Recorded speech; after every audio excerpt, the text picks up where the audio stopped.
La clôture de la session de septembre et décembre 2014 étant intervenue à la Chambre basse du Parlement congolais, l'heure est à la restitution des travaux qui y ont eu lieu. Ainsi, the International Republican Institute, AIRI, en collaboration avec the National Democratic Institute, NDI, a organisé un atelier de restitution des travaux parlementaires des sessions passées ce mardi 7 décembre en la salle Sacré-Cœur à la Gombe. Pour la directrice résidente de NDI, un pas de géant vient d'être effectué au sein du mouvement de libération du Congo avec la nomination de F. Bazaïba Massoudi comme secrétaire général. Elle a également mentionné que la stature de la femme doit être améliorée. Pour y parvenir, il suffit avant tout de soigner son image. Zouzou Bouzouné, facilitatrice de AIRI RDC, a réaffirmé le but poursuivi par cet institut à travers cet atelier, celui de créer et de maintenir une interaction entre les femmes parlementaires, les femmes des organismes de la société civile et les femmes membres de partis politiques qui accoucheront des pistes de projets futurs. Oratrice F. Bazaïba Massoudi, députée nationale et présidente de la commission socio-culturelle à l'Assemblée nationale, a fait un état de lieu du plan de la production législative et du contrôle parlementaire. L'élu de Bassoko s'est penché sur les lois sensibles aux besoins spécifiques des femmes qu'elles ont proposées et qui ont été adoptées. Elle a par ailleurs présenté les démarches à suivre afin de réinscrire les lois reprenant les besoins spécifiques de la gente féminine, cela dans le cadre des arriérés législatifs. C'est quand même une certaine coutume qu'on a adoptée. Nous travaillons au niveau du Parlement, nous devons restituer nos travaux à la base. Et là, en appui avec le partenaire au développement IRI et NDI, nous avons adopté le système que les caucus de femmes parlementaires puissent restituer ce qu'ont été les travaux des sessions devant les femmes politiques et de la société civile extra-parlementaire. Faire en fait un lien avec la base. À travers les médias, bien entendu, les autres vont être informés.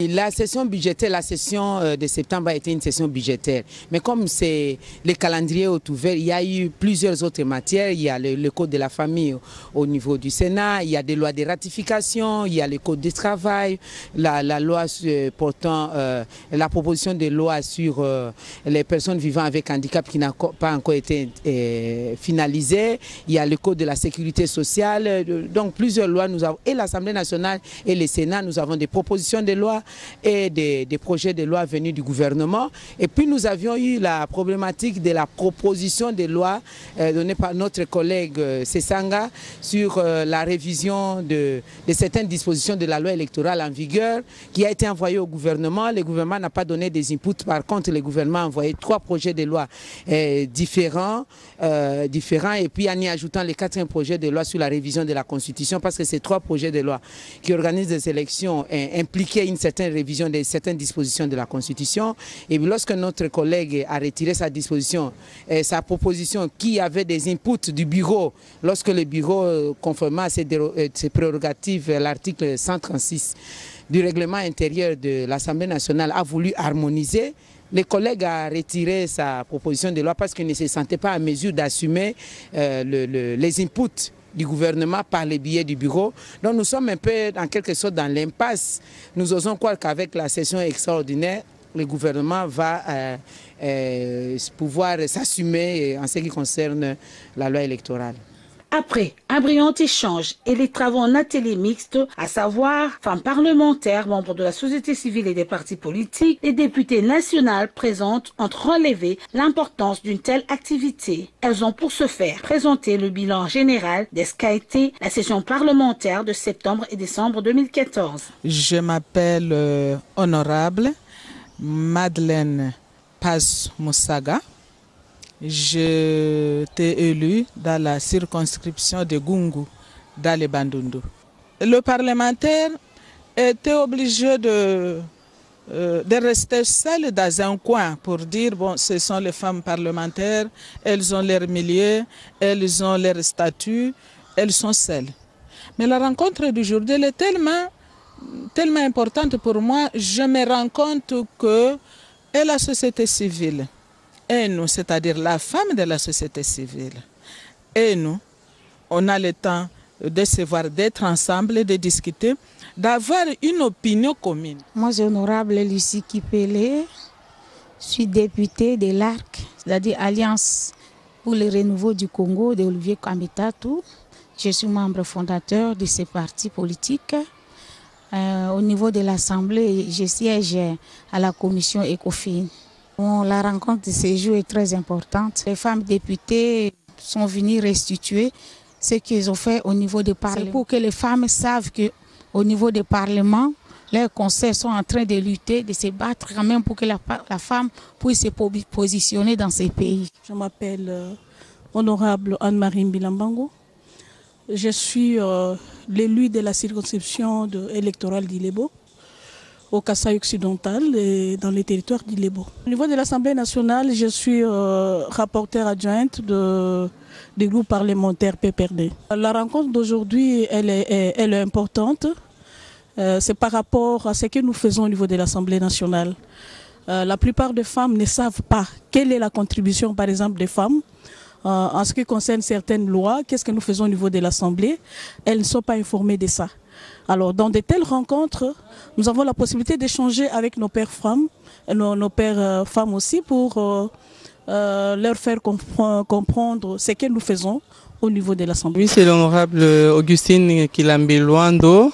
Je suis député élu de la circonscription de Sakanya au Katanga, dans le district de Haut-Katanga. C'est ça ma circonscription. Et je suis de l'ECT, l'éveil de la conscience pour la démocratie et le travail. C'est un renforcement de capacité. Il y a le partenaire IRI et NDA qui nous aident souvent.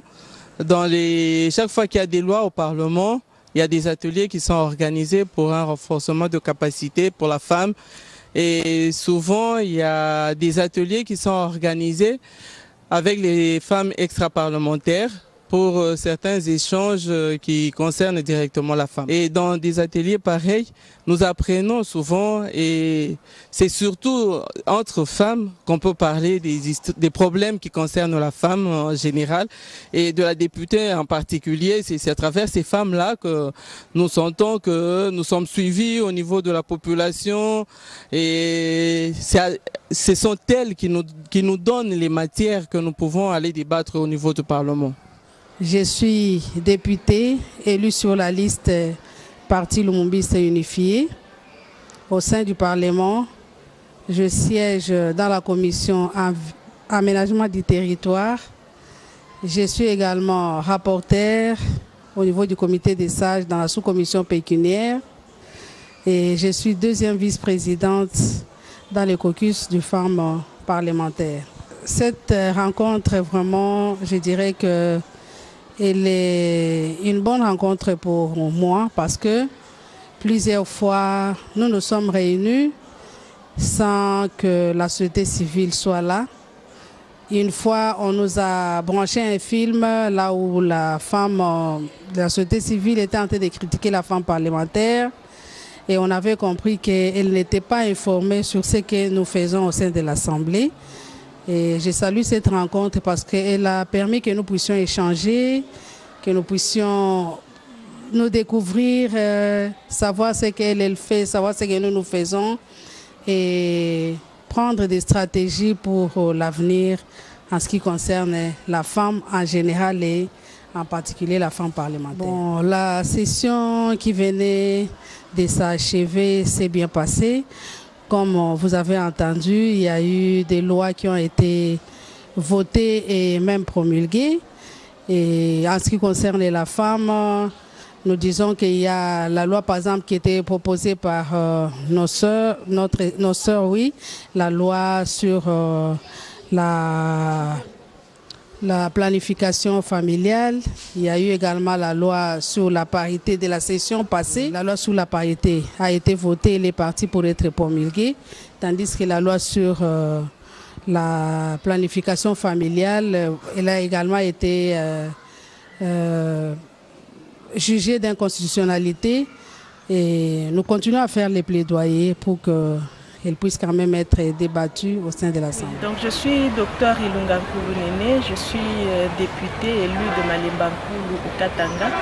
Au Parlement, je siège dans la commission environnement. Je suis de l'AFDC, l'Alliance des forces démocratiques du Congo.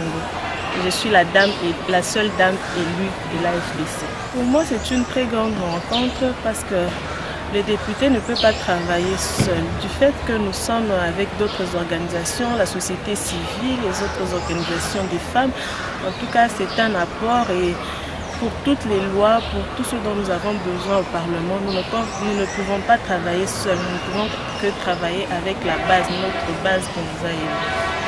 L'occasion était propice pour les femmes parlementaires membres du caucus des femmes à la Chambre basse du Parlement d'énumérer les quelques difficultés rencontrées dans l'exercice de leur travail ainsi que les avancées enregistrées par rapport aux matières relatives à la promotion des femmes. J'espère que pour le moment, c'est la loi sur la parité. Jusque-là, vraiment, la loi n'a pas abouti. Elle est bloquée. Je peux me dire, ça n'engage que moi. Cette loi est bloquée quelque part. Alors nous devons vraiment nous y donner pour que cette loi puisse passer et être votée. Vous voyez le gouvernement qui vient de sortir, il n'y a que 7 femmes. Ce n'est même pas 30% dont on parlait.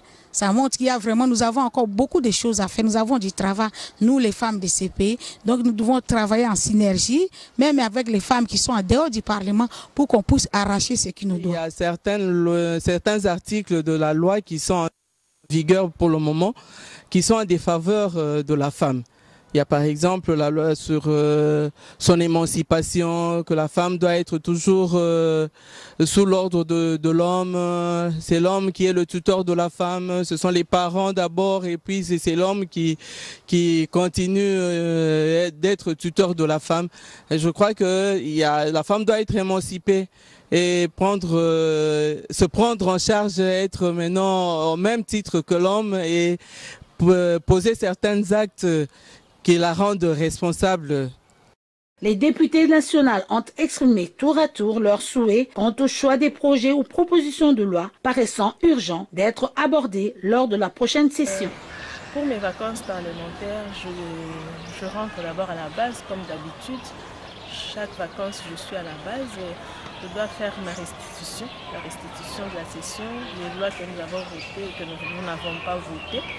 Et nous allons un peu ouvrir aussi un débat, essayer d'écouter ce que la population aussi attend de nous par rapport aux lois qui vont passer. Par exemple, la loi sur la décentralisation qui est incontournable. Il faut savoir qu'est-ce que la population pense de ça. La loi sur les élections, la loi électorale, qu'est-ce que la population pense de tout ça. Au moins, nous allons faire notre travail en faisant parvenir la voix de la population. Pour moi, pour la session qui va commencer, vous savez que nous rentrons en saison extraordinaire pour voter sur la loi électorale. Moi, je préfère et je crois encore qu'il s'avère très impérieux que le quota de la femme soit clairement inscrit dans la loi. Je dis ça pourquoi nous allons aller aux élections.